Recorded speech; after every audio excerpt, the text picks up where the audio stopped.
Welcome back, hip hop purists, to another episode of 40 Years of Hip Hop, where we review and dissect 1,000 songs over the span of 40 years from 1979 to 2019. This is your host with the many aliases, the G-Man, aka the G-Money, also known as the Incredible G, or Shin Kurogaijin. Be on the lookout for Forever Hip Hop Radio. This is our Mixcloud channel at Forever Hip Hop, where we'll present all the songs that we like, songs that you never heard, and it's a channel to make you discover original hip hop songs. We don't only play the hits, but we will play everything that you never heard before. Be on the lookout for it coming soon. Before we get to the review, let's take a trip down memory lane. This past September 13 marked the 27th anniversary of one of the best hip hop albums ever made, if not one of the greatest albums of all time. Ready to Die. Mainly an autobiographical album, Ready to Die showcases Biggie's immaculate storytelling on the 17 tracks that explore his life and experience as a drug dealer. The album takes listeners on a journey spanning from the artist's birth to his time on the streets, ultimately ending with his untimely death. Sadly, this will be the only studio album released during Biggie's lifetime, because he was killed on March 9, 1997, just 16 days before the release of his second album with its foretelling title, Life After Death. In 2019, the album turned 25, and to mark the occasion, Rhino Entertainment honored the groundbreaking album with a limited edition anniversary box set individually numbered and limited to 3,500 copies. The set is presented in a cigar-style box with metallic and gloss accents and includes a booklet filled with liner notes by veteran hip-hop journalist and author Katy Lendoli, never before seen photos from the era, as well as exclusive stories by Easy Mubi and Chucky Thompson, who helped produce the album. The album's track list is spread across 9 45 FPM 7-inch singles, 3 red, 3 white, and 3 black vinyls, which included the classic bonus tracks Who Shot Ya and Just Plain Dreams. I gotta try to get my hands on this unlimited collector's item on either Amazon or eBay. Before we get to the review, be on the lookout for this week's next episode on Friday by my partner in crime, Mr. Ron. He will review a classic, Dead Presidents by Jay-Z from the exceptional Reasonable Doubt album. I will also have a classic from this album to be reviewed before we end our 1,000 list. Follow us to find out later. Today we will be reviewing episode 87, Queen Bitch by Lil Kim featuring the Notorious B.I.G. from the album Hardcore in 1996. Originality. What makes the songs original? How can you be more original than that?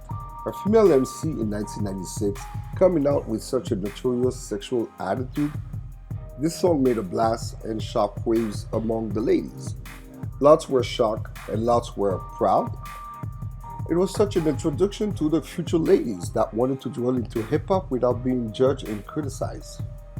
Lil Kim paved the way for them.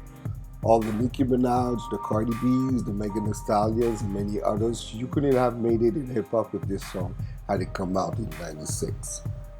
I remember I had the poster of Lil Kim crouching in that leopard printed bikini. Oh, she was my female crush. I even dated a short tiny girl that looked like her and had a lot of souvenirs from that era. My Little D, she was called. Will never forget you. And for all this reason, for originality, I have to go with a perfect score of 5 out of 5. A fun fact. In 2016, Lil Kim told XXL magazine that Queen Bitch was one of her favorite tracks on her debut album, Hardcore. Discounts at allmusic.com for the information. Delivery, lyrics, and flow. The song's lyrics to Queen Bitch is a rousing battle cry that showcases how nimble Lil Kim's delivery really is. The Notorious B.I.G. drops a few bars too, but neither he nor the Roberta Flack sample outshines the queen of rap spitting at her best. I know Biggie penned the lyrics, but Kim had a natural talent and laced it so well. She was fit for the lyrics. We can't take that from her. Ghostwriting was always a major issue in hip-hop. A debate that we'll one day tackle on a dedicated podcast on our future Mixcloud Select at Forever Hip Hop. As a hip hop quotable, the whole song is a quotable, man. You think you see where I'm coming with the score. On verse 1, you got Lil Kim saying, "If Peter Piper peck him, I bet you Biggie bust him. He probably tried to fuck him. I told him not to trust him. Lyrically, I dust him off like pledge. Hit hard like sledgehammers, bitch. Want that platinum grammar. I am a diamond cluster hustler. Queen bitch, supreme beach. Kill a nigga for my nigga by any means, bitch. Murder scene beach. Clean beach, disease-free beach, check it.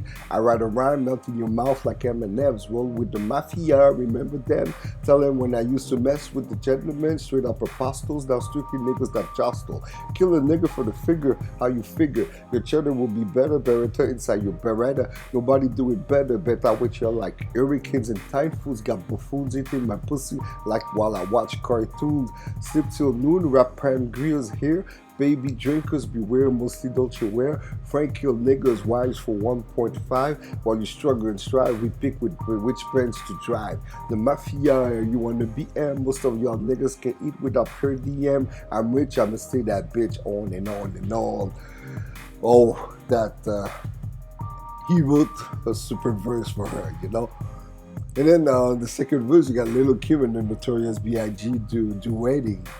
Who you loving when you wanna be hugging? Well, with niggas that be tugging, bugging in the tunnel and asshole, sipping espressos, cappuccino with Nino on a mission for the Lucy Creno. I used to wear Moschino, but every bitch got it. Now I rock colorful mix because my pockets stay knotted. C-note after C-note, Frank board hold 15 plus the caterer. You think you greater? You niggas got some audacity. You sold $1 million, now you half of me. Get off my dick, kick it, bitch. Check my bitch, authentic person, and I'll stick your mom for her stocks and balls. I got that bomb pussy, a good ass shock with hardcore flows to keep a nigga's dick rock. Sipping Zinfandel up in Chippendale, shopping Bloomingdale's for Prada bags.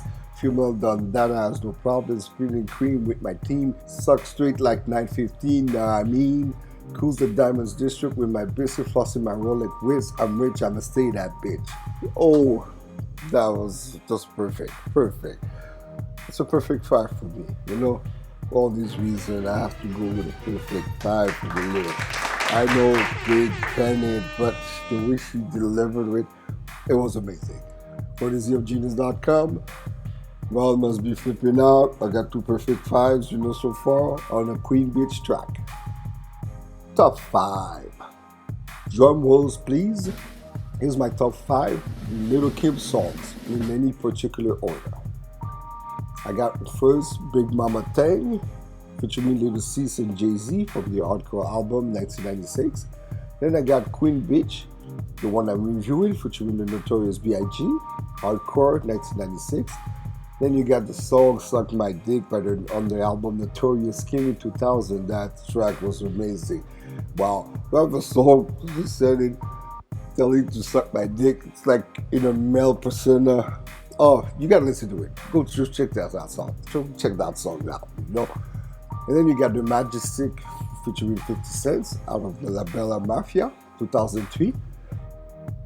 Then you got Light Us Up from The Naked Truth in 2005. It's a Brooklyn anthem, this song. And another honorable mention, I have Took Us a Break, a promo non-album single that came out in 2017. On this one, she shows how a veteran of the rap game can adapt her flow to contest with the latest trend and youngest in these days of many rap female artists out there. A dope track. And so far, this was one of my hardest top 5. I had to narrow it down to tracks that are Lil Kim's songs, and she's featured as a main artist and on her albums because she has so many killer songs. One of the best female MC to ever lace the mic. She also features on so many tracks by other artists, and she stole the show and limelight on these songs, you know. I got a few that will make the list. She's on it. You'll see that in the future. Production and beat. What makes this good or bad? The beat is a sick piano-led anchored by a sample of Roberta Flack's 1969 cover of Leonard Cohen's Hey, That's No Way to Say Goodbye. You can't get a more dark hip-hop beat than that. It's hip-hop in its purest form. It was produced by two great producers. You got Nashim Merrick, a hip-hop and R&B record producer. Merrick was a member of Bad Boy Entertainment's Hitman's team of in-house producers from the 90s to the 2010s, and worked with Bad Boy moguls Sean Combs on materials for artists such as B.I.G. and Faith Evans. Merrick's career began in the late 80s in a rap group called Stick and Stones. Together with partner Harvey Pierre, they made connection with the management of Group Home, which led them to connection with Gang Starrs and Clark Kent. At the time, Pierre also attended Howard University along with Sean Combs and future Hitman leader Derek D. Angeletti. After parlaying their connection into an internship at Bad Boys Records, Merrick began creating beats for Uptown Records and Bad Boy artists. His sample-based style, influenced by DJ Premier, Pete Rock, Fred Spall, and Large Professor, can be heard on production like Mary J. Blige's My Life and Share My World, and also the Notorious B.I.G.'s Ready to Die and Life After Death album, and Puff Daddy's compilation No Way Out. As for Carlos Brody, he was born and bred in Memphis, Tennessee, and he's called the 6th July, that's his producer name, and been producing hip-hop classics since the 1995. He has produced tracks for rap's biggest stars and most respected artists. He garnered both commercial success and critical acclaim. Brody's production has appeared on numerous multi-platinum selling albums and has been nominated for 8 Grammy Awards, while winning the Grammy for Song of the Year along the way. Brody's unique production style and sound have been utilized by rappers of all eras, and today he continues to be an innovator in the field of hip-hop production by working with the Notorious B.I.G., 3 6 Mafia, Kanye West, 2 Chainz, to name a few artists. A 2020 Rolling Stone magazine article on the Queen Bitch demo, as related by Carlos Brody, was done by music director Jason Newman. Here are the excerpts from the interview taken from RollingStones.com. In late 1995, Carlos Brody was an inspiring hip-hop producer from Memphis when his girlfriend pushed him to submit beat tapes to 5 production companies. One of the tapes ended up in the hands of Nashim Merrick, a New York producer who had previously worked with Diddy on Mary J. Blige's second album, My Life. Brody and Merrick traded beat tapes for a bit until Brody got a call that would change his career. He quoted, "A week after I sent him one tape, he called me back and said, 'Yo, Biggie picked 2 of your beats, you gotta come to New York,'" Brody tells Rolling Stone from his Memphis home. Following the phenomenal success of his debut Ready to Die, Notorious B.I.G. was considering one of Brody's tracks and for a future album and paid him $3,000 for the instrumental. Brody says Diddy rejected the beat for Biggie's own album, but Biggie liked it so much that he wanted to use it for a new rapper named Lil Kim. 1 week after, Brody and Marie completed the instrumental. Biggie had recorded a rough draft for what would become Queen Bitch, a standout track for Lil Kim, who at the time was still a year away from releasing Hardcore, a debut album.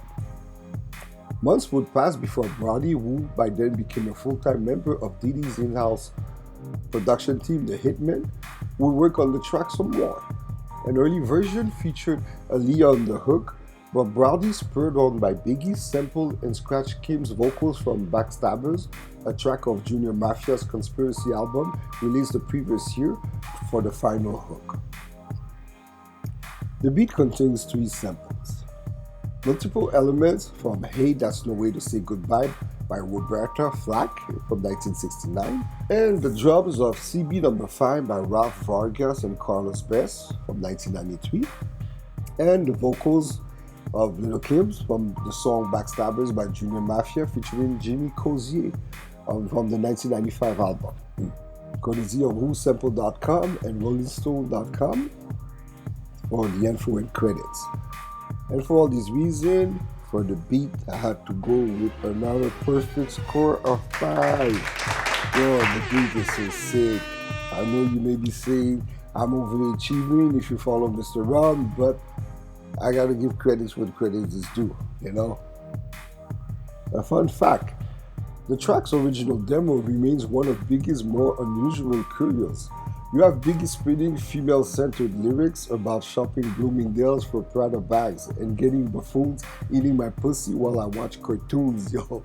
The Devil's As Yet recorded chorus consists of Biggie mumbly a placeholder melody for the future track, with the rapper appearing on a few lines of the final version. Before we get back to the next section, we at 40 Years of Hip Hop use Buzzsprout to podcast our podcasts and get our show listed on every podcast platform available.